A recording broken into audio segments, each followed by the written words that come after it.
سروک حکومت کردستان دبیجه که اردوغان جیره گوتیه ترکیه ناخوازه گوهرتنا دیموغرافی لسوریه دروس به و دوی درباره دوروشا سوریه بگشتی جهه دلگرانیه.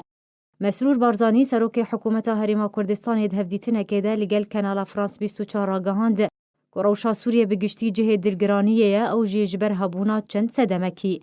سروک حکومت هریما کردستان گوت که سدمین سرکه جه تکچون و آلوزی روشا سوریه را هبونا شروع پفچونانه و نبونا سقمگریه و داگیرکرنا ترکیش خاکا سوریه رایه. اروها مسرور بارزانی گوت جی که هندک آلین اپوزیسیونا سوریه بشکن جه کشین سوریه جبر جه آلی خلک نافچین سوریه و نجه رازی بونینه. سروک حکومت هریما کردستان دلگرانی خواه جه در بدربونا خلک سوریه بگشتی داخویا کرن و گوت هریما کردستان بصدان هزار پنابرین سوریه و حواندنه و بهتر جه 250,000 پنابر کردستان سوریه جی و حواندنه.